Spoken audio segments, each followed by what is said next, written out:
Fala pessoal, tudo bem? Continuando então com o meu ciclo sobre poesias, vou falar um pouquinho hoje sobre um poema do Castro Alves que chama O Navio Negreiro. O Navio Negreiro é uma obra brilhante que retrata um pouquinho da situação terrível que os negros passavam nos navios que transportavam eles da África para cá. Para mim o que mais me impressiona da poesia é que ela é uma poesia muito gráfica, sabe? O poeta usa as palavras como pincéis e consegue pintar uma tela sangrenta que mostra o horror que aqueles negros passavam nos navios. E antes que você comece a justificar a escravidão, falando que eram os próprios negros que escravizavam os negros, vamos aprender um pouquinho de história. Que lá vem história. A gente está muito acostumado a pensar na expansão ultramarina portuguesa depois da queda de Constantinopla, em 1453.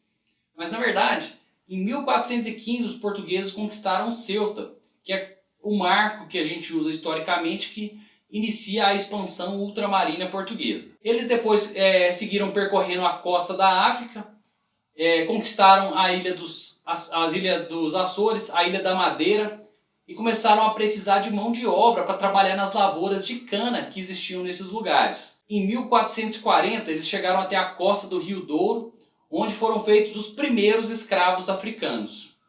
Esses escravos foram mandados para trabalhar, é claro, e eles continuaram descendo a costa africana até que chegaram ao Golfo da Guiné, em mais ou menos 1469. No Golfo da Guiné tem um país que hoje chama Benin. Nesse país, Benin, tem uma cidade que tem um arco, né, o portal dos escravos, onde eles não voltavam mais, onde tinha uma fortaleza portuguesa que abrigava os africanos que eram capturados, enquanto eles não eram mandados para os navios, né, eram comercializados, enquanto eles não eram comercializados. Então, os portugueses foram perder o monopólio desse comércio só em 1640.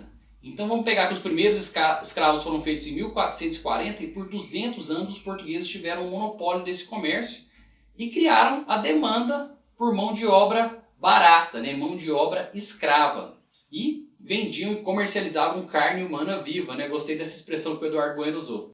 Comercializavam escravos para trabalhar nas lavouras. Esse monopólio, essa demanda foi criada pelos portugueses. Então, mesmo que eles tivessem ajuda de nativos para capturar outros africanos, a demanda foi criada pelos portugueses. Justificar a escravidão, porque falando que os próprios negros escravizavam uns aos outros, é a mesma coisa que culpar a extinção do pau-brasil aos índios, falando que eram os próprios índios que cortavam o pau-brasil.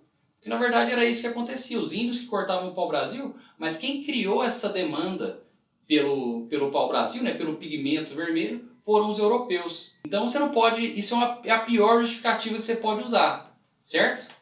E não, eu não estou falando que os portugueses inventaram a escravidão. Já existia a escravidão é bíblica. A escravidão é bíblica, então é muito antiga. Sempre existiu escravidão, mas era diferente. E eu vou te contar uma historinha que vai te mostrar o quão diferente que era. Então, se você ler um livrozinho um pouco famoso que chama Gênesis, você vai ver que tem a história de Abraão lá. Abraão era um senhorzinho que não podia ter filhos com sua esposa. E era um senhor de escravos. Aí a esposa dele fala para ele: bom, Abraão, já que a gente não pode ter filho, então você vai lá, come a escrava Agar, a escrava de origem egípcia, come ela, tem um filho com ela e a gente cria ele como se fosse nosso, para a gente ter um herdeiro, certo? Dito e feito, Abraão vai lá, come Agar, tem Ismael nasce, e a Sara, né, a esposa de Abraão, começa a criar o filho como se fosse deles. Até que o Senhor dos Exércitos quer dar uma pimentada nessa relação aí.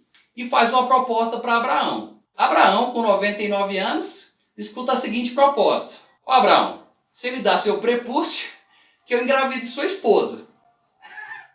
Pensa bem, Abraão tinha 99 anos, cara. Quando eu olho para baixo, eu tô com 35, eu olho para baixo, vejo meu pau e penso: putz, você já teve dias melhores, né? Abraão tinha 99 anos, cara. Metade do pinto dele era prepúcio. Ele tinha que fazer coque no prepúcio antes de ir para trabalhar. O cara era só isso aqui. Então, na verdade, Deus pediu metade do pau de Abraão para poder engravidar a Sara. Bom, então Abraão topa a aliança, corta o prepúcio, dá o prepúcio dele para o Senhor dos Exércitos, dá o prepúcio de Ismael para o Senhor dos Exércitos, come a Sara. Sara, com 90 anos, depois da menopausa, tem um filho Isaac. Depois, 8 dias, corta o prepúcio do Isaac, dá para o Senhor dos Exércitos também. O Senhor dos Exércitos fica satisfeito, só que fica entediado, né? Aí, obviamente, depois que a Sara teve o filho dela, dá um pé na bunda da escrava com Ismael, e eles vão para fora e dão origem aos ismaelitas, mas, enfim, isso é outra história. Então, Sara está lá criando Isaac, e Deus está entediado, e fala o quê? Bom, Abraão, então você vai ter que matar seu filho. Você tem que mostrar que você me ama e vai ter que matar seu filho. Beleza, Abraão fala, sério e tal, mas enfim, vai lá matar o moleque. Aí na hora H, Deus fala, glu glu iê, fala que não precisa matar, dá um cordeiro, Isaac sobrevive, tem 2 filhos. Isaac tem Esaú e Jacó. Esaú e Jacó brigavam demais. Putz, vai ler Machado de Assis, cara, que você vai conhecer essa história, pelo menos um pouco. É zoeira, viu? Zoeira. Esaú e Jacó do Machado de Assis não tem nada a ver com a Bíblia, viu, gente? Tem Esaú e Jacó. Esaú dá origem aos edomitas, ninguém se importa com Esaú. Jacó dá origem aos jacobitas, aos judeus. E Jacó tem 12 filhos. Dentre esses 12 filhos tem José, certo? Um dos filhos favoritos de Jacó. Os outros irmãos ficam com ciúme de José porque ele era o preferido. É claro que eles ficam com ciúme. E eles fazem o quê? Vendem José como escravo. E José vai para onde? Vai para o Egito. Fica lá como escravo, como Egito, até que ele é reconhecido como um interpretador de sonhos, interpreta os sonhos do faraó lá, 7 vacas magras, 7 vacas gordas, blá blá blá. O faraó gosta muito de José e promove José, ele como escravo, ele promove José. E José ajuda o faraó a governar e consegue, fica rico, fica famoso, consegue trazer os irmãos dele para o Egito. E, enfim, a história não acaba bem, porque no fim depois os egípcios escravizam os judeus de novo e até que eles fogem do Egito, tem toda a fuga do Egito pelo Mar Vermelho, que Moisés abre o mar, enfim, foda-se. Mas enfim, o que essa história nos mostra? Por que essa história um pouco longa foi contada? Primeiro, porque ela mostra que já existia escravidão. Os portugueses não inventaram a escravidão. Mas o mais importante que ela mostra é que ela mostra o quão diferente era essa escravidão. Você já imaginou uma sinhazinha falando lá pro senhor: a gente não pode ter filhos, não, vai lá. Come a escrava e a gente vai criar o filho dela como nosso herdeiro.